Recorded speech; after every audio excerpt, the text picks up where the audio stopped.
Welcome back to another episode of Boomer Bust on the Boomer Bust channel. I'm your host Terry, and today recapping the first round of the NFL draft. I watched it last night. I was gonna do it last night, but let's just say things was rough over here. Okay, so we bounced back. I remember most of it. I had to fight through the last few picks, but yeah, I just could not get on the mic. So we're going to recap it now as we get ready to go into rounds 2 and 3 tonight. And again, this first round played out not exactly like I knew each pick, but if you go back and listen to the stuff that I talked about, the descriptions of how the first round would go was pretty much that. You had number 1 as a pivot spot, which typically isn't. And I would say the pick wasn't unexpected. It was up until like the last few days. Most of the media have been reporting Jacksonville has been talking they were taking Trayvon. But again, that kind of shook the thing up. And all of a sudden, Detroit became a huge pivot spot. And then from there, it kind of played out like we figured with certain players. But once we got past the Panthers, things started being a little interesting. So it was an interesting draft. Some trades. Again, people with multiple picks, so you knew people had ammo to move. And then you also just have an atmosphere where people trade a lot more because of the rookie salaries. But then we had a rare player trade, and I said this before, excuse me, that people keep talking about player trades during the draft, and that doesn't happen a lot.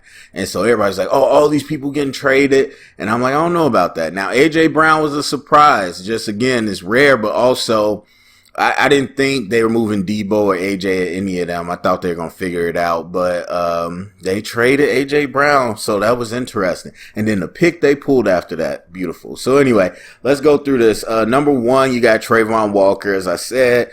I think I typed this on my channel yesterday, but never seen a number 1 pick like this. Never seen this. For somebody to come in, I think in the first round conversation, and then to be pretty much like top 20 throughout the process. And then you look at the tape, you see the numbers, not a lot of production, the tape, just the out of position player, all, upside and projecting. For that person to creep up to become the number 1 pick, the day of the draft. Now, of course, Jacksonville's going to say they always knew, but pretty much the day of the draft, it comes down to him, and he's the number 1 pick. Again, I think maybe besides Baker Mayfield, which was a different situation because he's a quarterback, I've never seen that. And so, yeah, it was one for the books, and it further solidifies what I've been saying about this draft class that was going to make this first round unpredictable.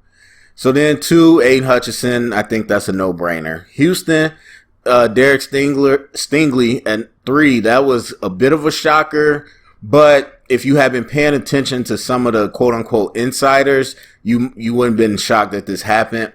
They were saying that Lovey first of all, Lovey loved him, and that the Texans were doing a lot of extended calls about Stingley and everything.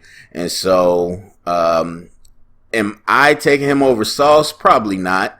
But he might have the traits, which I do think he has high skill traits, but can you get him back to that? That's the question. And they feel confident they will. So then Sauce goes number 4. And at this point, I was starting to think that they might do something to throw this whole thing off, but they went with Sauce. I think just a really great player. Giants go with Thibodeau at 5. I've already, I've had my feelings about Thibodeau, but, that makes sense if he's the caliber prospect that everybody thinks he is. And the Giants need everything, so I was cool with that. Panthers go Icky at 6, which I wasn't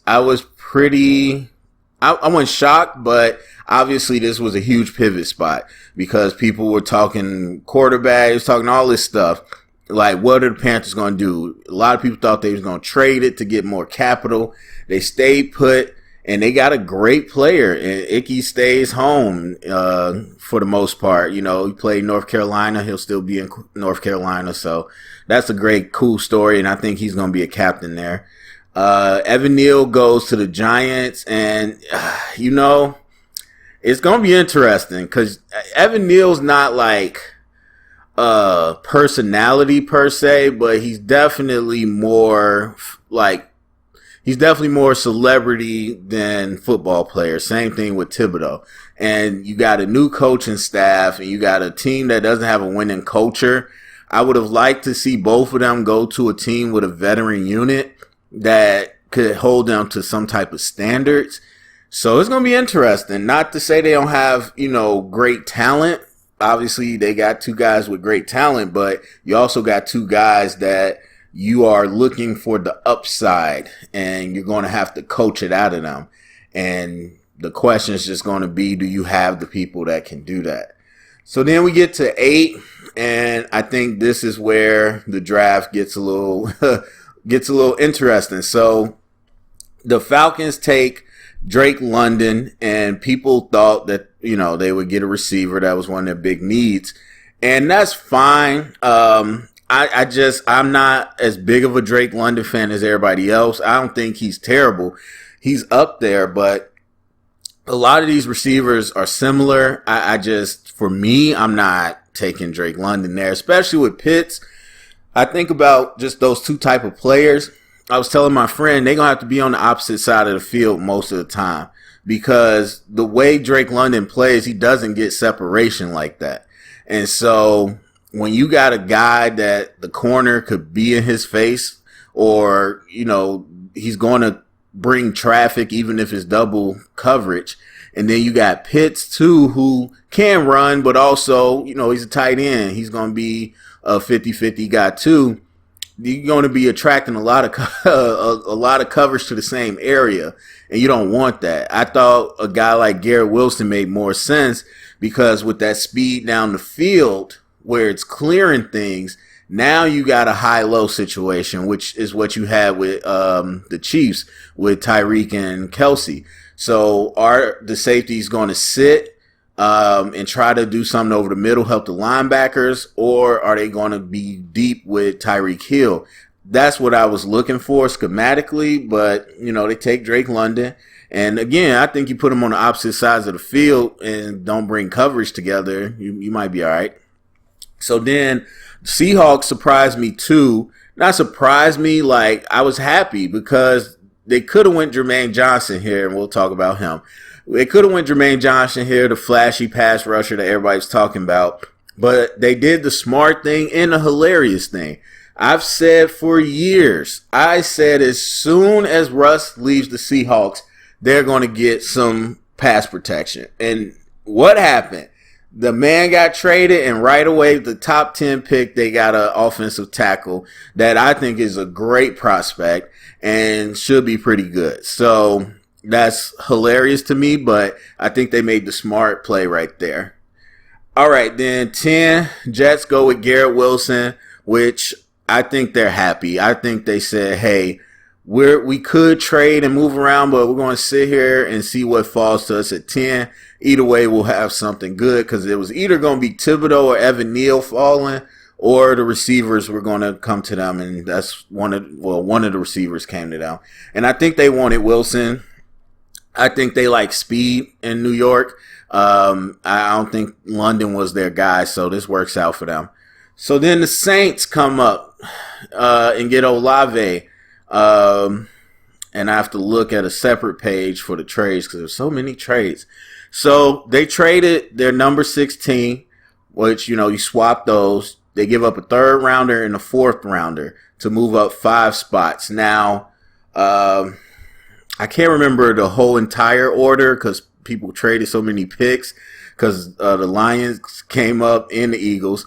Then you had the Ravens, and you had I think Houston, yeah, because they switched with Philly. So would you have had Olave at 16? Probably not. Probably not. So I understand that. I do understand that. They move up 5 spots. As far as that trade, I mean, 3 and 4, that's some, especially in this draft, that's some good pickage. But you got another first round pick, so you got one to play with. You get two first round players and a second round player. If I think they have a second round, then I can live with that. So they go get their guy Olave. Shout out to the Bears fans. Olave would be nice in the second round. I mean, look, my picks or my player prospect rankings for the most part worked out to a T this year. I mean, you're gonna hear a lot of noise from different areas, but for me, it was never a question. I look at Olave as like, that's a first round player. I didn't need him to run a 4.39 to say, oh wow, look how great he is. Cause everybody's calling him a speedster and a burner. And I was like, they never used that word before the 40. And they kept saying he's a second round prospect. So just interesting. So he goes top 15. So then Detroit jumps all the way up. They want to get in and on this action. So what did they give up? They gave their 32. Oh yeah. So they gave up their 32, their 34 and a third round pick to go up to number 12. So I was thinking at first, I was like, man, that's kind of, that's a lot, but 32 and 12, you swap those. That's a 20, jump. So that's a lot. Your number 34 is pretty much like a first round pick, kinda. And so, but it's still a second round pick. But you were picking at 32 anyway. So you were picking right next to yourself. So you move up 20 spots. You get them the second round pick. The third round pick is a little rich. But back up. The Vikings also gave them their second round pick. So you gave them your second round pick, which is high, but you get a second round pick. So essentially, you move up 20 spots. You move back 12 spots in the second round, and then you gave a third round. So really all you did was lose some draft position in the second round and give up a third round pick to move up 20 spots. So yeah, at face value, I was like, yo, what? But then I looked at that trade. I'm like, actually, that was a great trade by the Lions. And I just realized that was in division. Now, why they did that? Because I think the Vikings got a little fleeced, but hey, that's what it was. So everybody was like, it's a quarterback. You don't do this unless it's a quarterback. And I was just, I could not see them coming up this far for a quarterback the way they was falling. And they did not. They came up for Jameson Williams. Now, I'm cool with that because a lot of people were talking about the Jets getting him.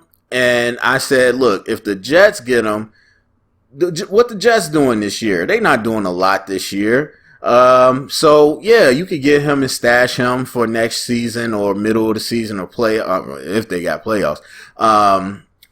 So that's fine. He could rehab and all that. Detroit, similar. The only difference with Detroit that makes it even a little better is they don't have their quarterback yet. So they really have no reason to rush him out there. I would hope they don't. So he could chill for a minute until they get their quarterback next year and then have him fresh and ready to go. Now, would I jump this far up? I mean, Jameson got serious speed. I think people would have been shocked if he ran the 40. But if you watch the game tape, his speed is unreal. And so I get it. You want that next level trait and you willing to sit on it. I mean, again, the trade wasn't bad, so go get it. So then the Eagles move up, and a lot of people think that the Eagles were moving up to get Jameson Williams and Detroit had jumped them. And I could believe that, but I believe, if I remember correctly, the A.J. Brown trade happened right around the same time. So I think, I might be wrong there, but I think that A.J. Brown, I think they already had that deal done. So were they really coming up to get Jordan Davis ahead of Baltimore? It's very possible. A lot of people thought Jordan Davis was going to Baltimore, but to me, I'm like, Kyle Hamilton is still there. I'm taking Kyle Hamilton. I don't care about Jordan. Like, Jordan Davis is good, but, position value. And so there's that. So what did the Texans give up? Or the Eagles, I should say. So the Eagles swapped 13 and 15, and they gave him a 4th-round pick and 2 5th-round picks. So, 2 spots, not bad. I don't know if I would have gave up that 4th, but hey, whatever. So they really want to get Jordan Davis, potentially. But I will have to wait and see. Because I feel like I remember they were like, I was watching ESPN. I feel like they said A.J. Brown was traded. We just don't know the details yet. So I think that trade was already done. But it's very possible that it wasn't done yet. And they were trying to get Jameson Williams. And they got jumped, which would be just beautiful. We love the draft. So then Jordan Davis goes to Philly. Got no problem with that. I mean, that's a walk-in, plug-and-play guy. He's going to literally plug the gaps. So 14, Kyle Hamilton, which everybody, he's not going out of the top 10. Look, I like Kyle Hamilton. People overhyping him. Not say that he won't be good, but he's got limited range, people. Like that 4.7 don't matter. You watch tape. No, it does matter. And you do watch the tape. You will see him running a 4.7. And so he does not have that sideline to sideline safety range. Again, he's going to be cover 2 at best. And then he's still be really good. You're just going to have to figure out how to use him. But Baltimore needs a lot of defensive back help. So that's a good piece for them. He's not Air Reed. I kept saying that. He is not Air Reed. Please stop that. All right, so Houston with the swap pick. They take Kenyon Green, who fell off the map as far as like the middle of the process.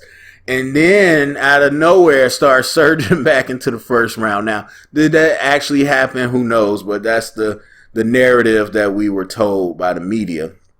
And so I guess his interviews went well, which is good because he's pretty much like Evan Neal, where I wouldn't say he's like celebrity, but he just didn't have that football character. A lot of people were saying, and didn't care that much, didn't try that hard. And so they looked him eye to eye, and I think people like what they heard. So the Texans take him and add to that offensive line. I mean, I think he could do right tackle, but he's a better guard. I really hope they keep him at guard, but they might try to use him at right tackle. But he next level strong, so he should be pretty solid. The Commanders, who did they trade with? The Saints, right? Yeah. So they came back up on the board and got Jahan Dotson. A lot of people were thinking that they wanted Olave or Garrett Wilson, which they could have had, but I would have to guess they had Dotson at a similar ranking to go back. So they ended up picking him up, and he is a similar type of player. So it very close to Scary Terry as well. I really don't want to see them try to get rid of Scary Terry because I don't think Jahan can do this by himself as a rookie. But together, I think they could really make some noise. The Chargers, a rare pick that never changed. They took Zion Johnson, which was interesting. A lot of people thought they'd take Trevor Penning to get a book in. And I think that was a perfect one because Penning needs to be a right tackle, in my opinion. And he would have been able to plug on the other side of Slater.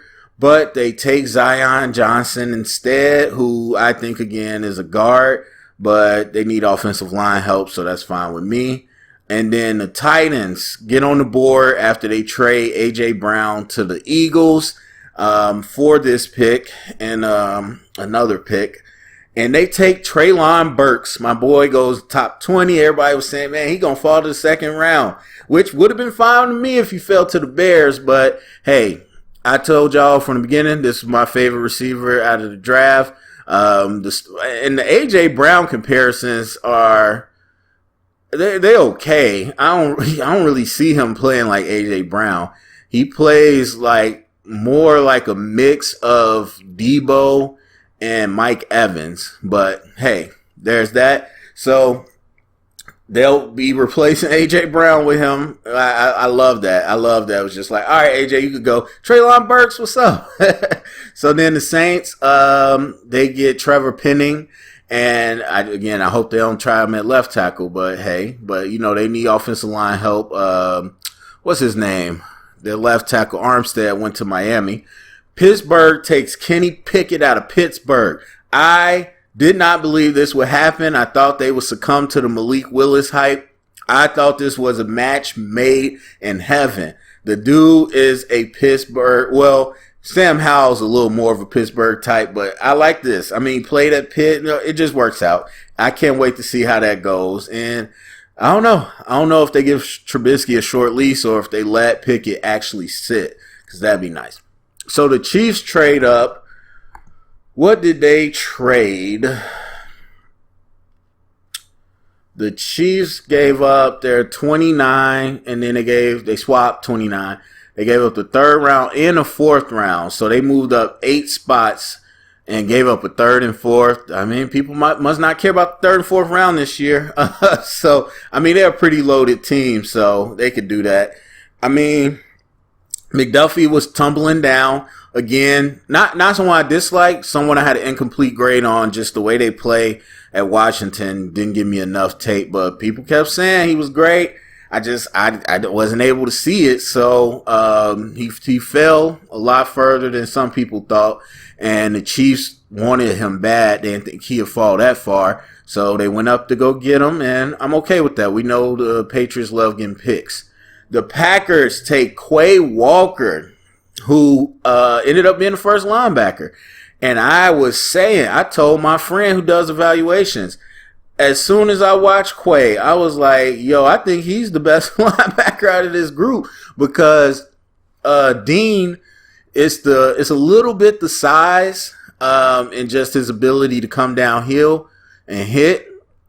With Devin Lloyd, it's the speed, very slow, very tight hip, and loose, not good at coverage. But I'm like, Quay is bigger than both of them, faster than both, or as fast. Not as fast as Dean, but pretty fast. And then he's got great coverage. So, I mean, shoot, I'd take him. And that's what they end up doing. So, Quay gets the pair with, I can't remember the linebacker from Atlanta that everybody wrote off after his Pro Bowl year. And then he came back and was all-pro this year and got a contract extension. Devontae Campbell, there you go. And so he gets to pair with him, and they got some hunters in that group. So then we have Buffalo, who I don't think Buffalo moved up. Yeah, they did. Okay, so what happened here? Wait, let me back up, because Brown got traded. So Marquise Brown got traded to the Cardinals for their first round and the fourth round. And yeah, okay. So 23 was Baltimore, who gave up Brown, and then Baltimore traded 23 to Buffalo, who gave up a fourth round pick and swap picks. So I don't know. I guess Baltimore wasn't really targeting a corner, because they said, okay, we could get our player 2 picks from now. And Buffalo just wanted to make sure nobody got their guy. And that was Elam out of Florida, who, again, for me, was always a first-round pick. I noticed last week, everybody's like, oh, man, he's flying up. And I'm just like, how do you watch him and not think he's a first-round pick? I mean, he has all the movement skills you want out of any of these guys. He's not physical. He ain't hitting people. But as far as covering people man-to-man, that's the guy you want. So they get a nice guy there. Could have been Andre Booth, but there's a lot of questions with his health. So then Dallas takes Tyler Smith, which is great. I mean, very veteran team, which he's going to need. He's going to really need somebody to stay on top of him, because, yeah, he doesn't have a great football attitude either. Then Baltimore gets the guy that a lot of people thought they might take at 14, Tyler Lindenbaum, and he's going to be their center, and I think, again, a good fit. They're going to help him out. So then the Jets pop up, because 2 was not enough. They needed more. They needed more. Let's see here. The Titans. Okay. Who moved up? The Jets moved up. The Jets gave up their second round pick and the third round pick and the fifth round pick. That does not make any sense. That doesn't make any sense. Hold on. What am I looking at? The Titans traded 26 and the third round pick for a second, a third, and a fifth. What? Okay. I don't know if that's true. If they did, that was a terrible trade by the Titans, but I'm going to have to look into that. Anyway, the Jets come up. They want another first round pick. And you get Jermaine Johnson, who completely fell down the board, and not really shocking to me. Not that he's not a good prospect, but I don't think he was top 10 good like everybody was saying. There's definitely questions in this game, but it's fine. I think he'll add to that team. They really wanted a pass rusher. We know Robert Saleh wanted to take advantage of that. So I think that's 26 is good for me for him to go. So then Jacksonville, they come up, all these trades. Tampa pulling whatchamacallit. They're pulling New England. So Jacksonville gives their second round pick, their fourth round pick, and the sixth round pick for this. Okay. I'm okay with that. Especially if you don't think the first round has any other players that you desperately need. So you'll go into the second round with an extra second round. Then you got a fourth and a sixth. I mean, I'm okay with that. I'm not too mad at it. So the Jacksonville comes up and gets Devin Lloyd, who I just thought would have been the perfect Patriot, but I guess we'll never know. But I think he's an alpha. I think he is going to be somebody that will bring in a good culture. So I'm excited for that. Then the Packers take Devontae Wyatt. I haven't looked at all the reaction, but I'm sure the Packers taking two defensive players is getting a lot of buzz.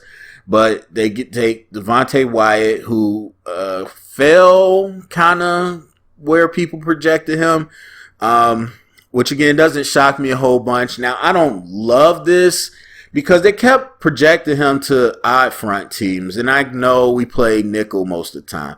He's not an odd front guy. And, I mean, I'm sure he could get some wins, but he's a 3 technique all day. And so we'll see. We'll see how they rotate him in. He might just be a nickel guy, which I think would be perfectly fine. Then you got the Patriots, who moved back, and they took Cole Strange out of Tennessee Chattanooga, who I thought was a very mid prospect. Definitely wouldn't say he's a first-round prospect. But, you know, New England, they not scared to do those things. Then the Chiefs at 30 take George Karlaftis, who, again, I wasn't supposed to say anything, but I told you from the beginning, was not a fan of this guy. And then I had heard that he was going to be a second-round pick by a lot of people in the league. That's how they kind of looked at him. But I wasn't supposed to say that. And he darn near made it to the second round, but the Chiefs take him. Whatever. I mean, I think if you put him inside with Chris Jones, it'll be interesting, but they're probably going to try him on the edge, and I just don't think that's where he lives. So then the Bengals take Daxton Hill, which is interesting. They continue to add more talent to that secondary. They put a lot of work in on the O-line this offseason, so that's perfectly fine. You know, I would probably, I was going to say I would probably a pass rusher. I mean, there's some projects you could have swung on. You could have swung on Boy Mafe. You could have swung on Nick Bonito right there, but they go secondary. I'm okay with that. And then the Vikings used the last pick to take Lewis Sin, who, I can't remember. No, Anthony Harris left, I think. But him and Harrison Smith, that'd be pretty cool. So I think he's a great safety. And I thought he would end up going higher. But interesting first round. We got a lot of players, a lot of good players left on the board. And so I'm excited for tonight. But yeah, the first round was pretty interesting. So anyway, that's it for me. Go down to the comment section. Let me know what you think. Share it around. Get the conversation started. Thumbs up, subscribe. And thank you for listening.